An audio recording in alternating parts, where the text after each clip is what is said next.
Well, thank you so much for taking the time to learn what's happening in the world around us. My name is Doug, and for the last 10 years, I've been studying the global financial economy and really looking at what I hear about and seeing how it ties in with how it's going to affect our future, how it's going to take us, and how we can step ahead, because we do not want to get left in the dust and left devastated by the things that are happening all around us. So let's jump in, and I want to show you a few things that really talk about why this Bitcoin revolution, what is happening in the world of digital currency, is so massive. So talking about the perfect storm, it's a concept that we're familiar with because we saw the movie. We saw maybe the movie with George Clooney. And basically the idea of a perfect storm, it's an expression that describes an event where a rare combination of circumstances will aggravate a situation drastically. See, when we talk about the financial perfect storm, it's a term that is used to describe, it's an actual phenomenon, and it occurs in resulting in an event of unusual magnitude. So let's look at what's happening in the world around us. We are on the brink of war. Look at what's happening with Russia, with Syria, even North Korea wanting to go nuclear and continuing to go that direction. Middle East, there's so much tension and happening between countries, which brings just massive government tension. The amount of country debt. The USA is a prime example. Last year, their economy grew by 1.6%, where their debt grew by 8.2%. That is not a situation that can be sustained. That's without any major wars. Personal debt, families are in a horrible position when it comes to their finances. Credit card debt going through the roof. It's unmanageable. Major banks globally are teetering on the edge of insolvency. See, it just goes on and on and on. What we are in the midst of, and I think really at the beginning of, is a financial tsunami. We're familiar with tsunamis and just how they devastate, entire countries. They're massive, and just the, how the rippling effects of them affect people. Well, the financial tsunami, central banks are on the brink of collapse. Whether it's the European Central Bank, the Federal Reserve Bank in the United States is an absolute joke. It's not federal, it's not owned by the government, it's a private institution, and there's no reserves. And literally, they are on the brink. They are insolvent. They're, really, it's a matter of time before they collapse. And look what that'll do to the global economy. Currency wars. Countries are manipulating their currency in unprecedented proportions. Political tension, I've mentioned, collapsing dollar. See, it just goes on and on and on. There's just so much happening.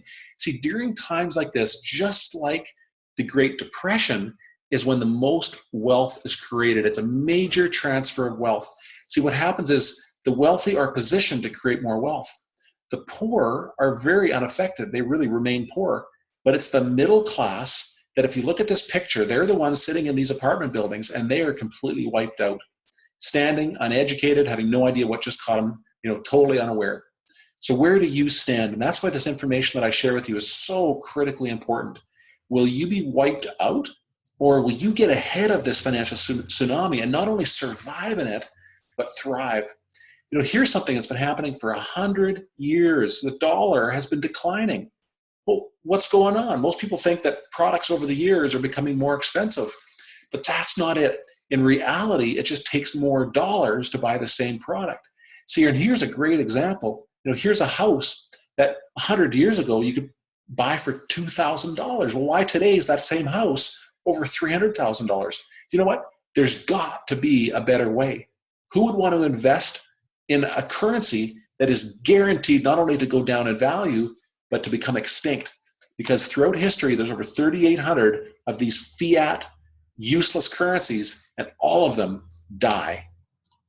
So look at what's happening on the attack on cash. If we look at Greece has been in deep financial water for the last 7 years. See, they continue to receive bailouts from Germany and the European Central Bank.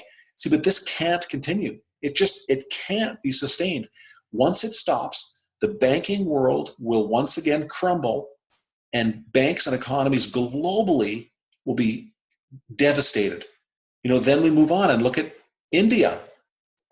India is a very cash-based society, but a few months ago, they banned the 500 and 1,000 rupee note to try to control cash. There was a massive rush in the banks. People are not trusting the government, and many citizens are struggling to buy food and just the basic necessities of life. Massive war on cash. Then we moved to Cyprus. See, most of the world had no idea what happened here. But in 2012, Cyprus had a major banking catastrophe. And do you know what? They introduced a new term that nobody ever heard of, and it was called a bail-in.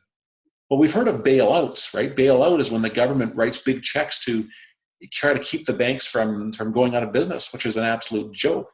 But a bail-in is when the bank seizes the deposits of their customers. And this is what happened in Cyprus. They closed the banks for a week. They seized, a certain percentage of people's bank deposits, because once you deposit money in the bank, it's no longer your property, it's property of the bank, so it's not illegal. And they do this, and now Canada has that same legislation. They have a bail-in clause. See, there is a war on cash, and that's why what you're learning tonight is so critically important. You do not want to be unaware of all these things that are happening. So I want to talk to you about a massive shift, and this is going to really tie together so you understand why this is such important information.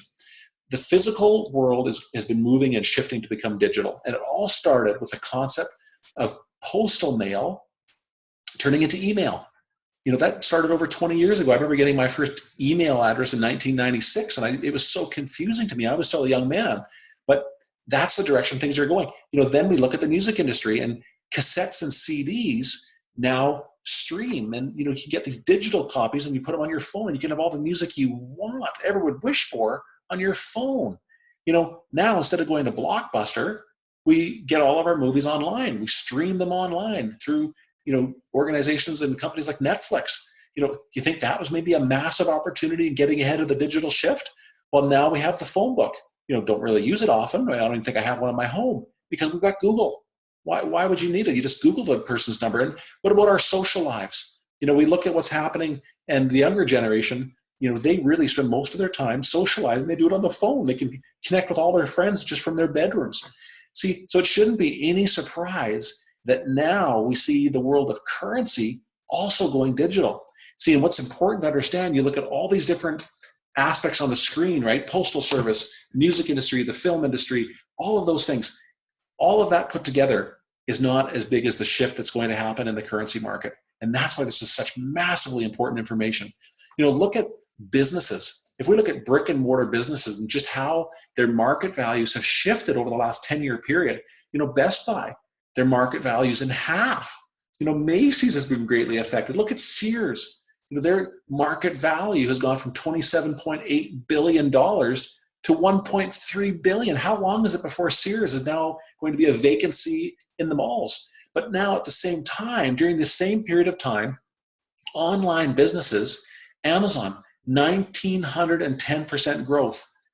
Look at that, 17.5 billion to 351.8 billion. Take companies like Uber and Airbnb. There is a massive, massive shift here. And it's incredible to see where the world of business is going. And when we look at the money world, how do we pay for things? The evolution of payments, it all started with, again, physically having gold or silver. And that's what we use to do commerce. Well, then they came up with the idea of having paper money to represent that gold or silver. So the banksters, now keep in mind, I didn't say bankers, the banksters, they're the ones who started saying, hey, why don't you just take this paper, we'll hold on to your gold and silver, and this will represent your deposit, right? Well, you can see where that's gone, because now this fiat currency, there's nothing backing it. It's an IOU, it's a promise, and it's completely useless. It only has value because we agree that it has value, but that's the next step. Then we had checks. Then we had credit cards. See, and it started in the 1950s, where the whole idea came of, the bank said, hey, here's a card. Why not use this? And it took 20 years for the majority of society to adopt this and see this is something valuable. Then PayPal. Well, now we're fully immersed in the world of digital currency. Do you know that it's starting in 2009? That's when Bitcoin first came on the scene. But now there's over 800 different cryptocurrencies in the marketplace.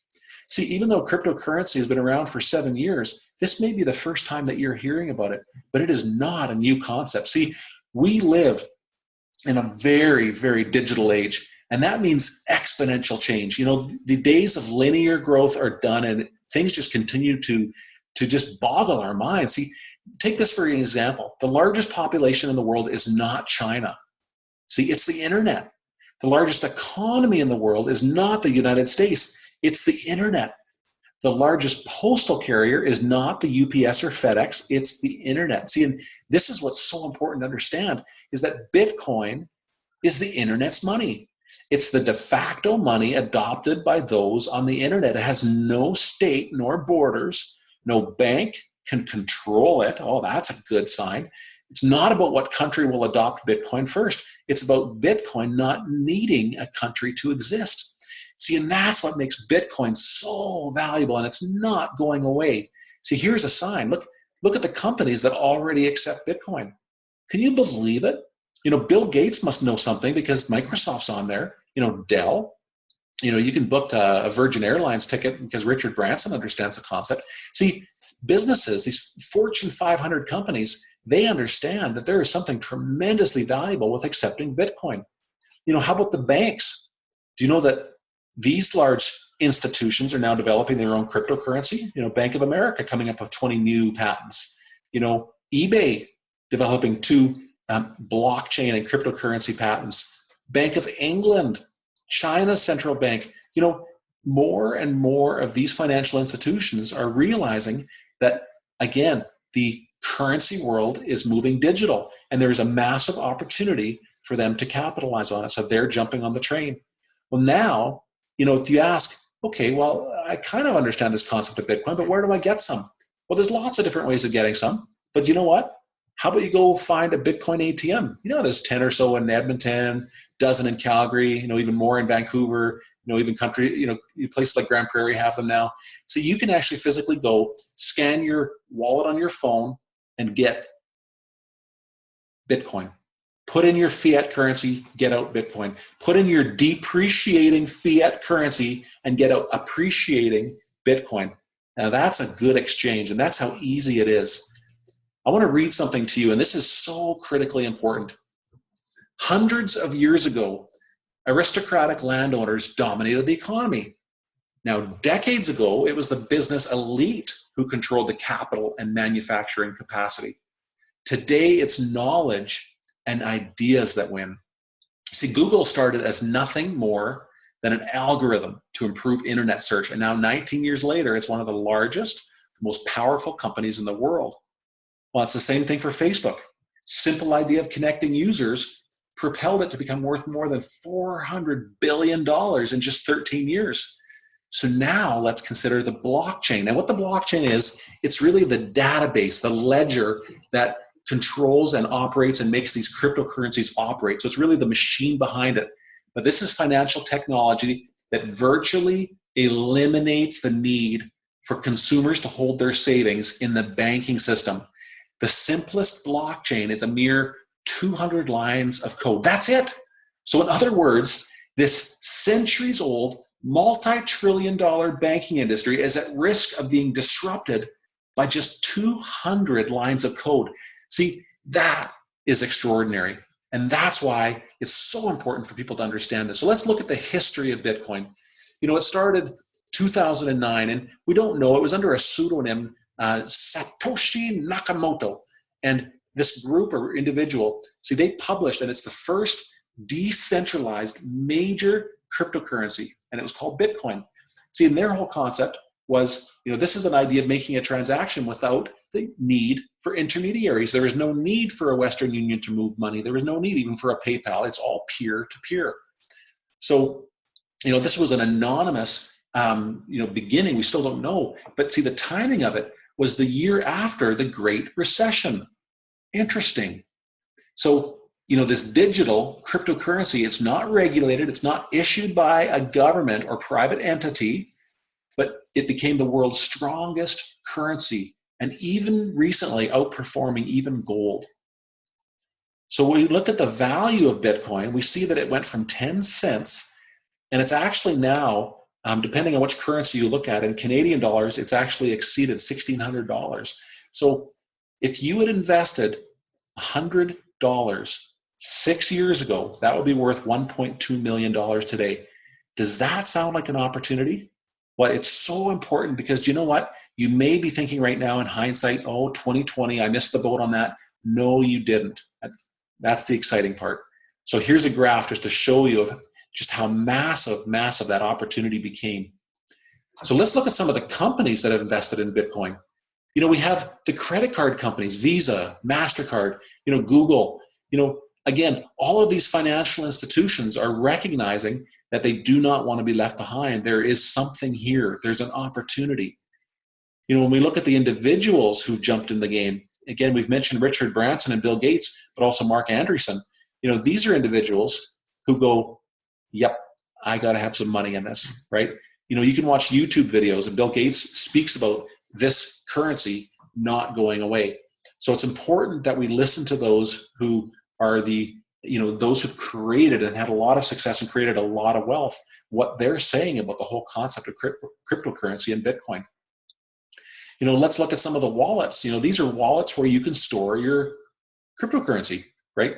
You know, different, again, digital places that you can have your currency, and you can actually pull it offline as well.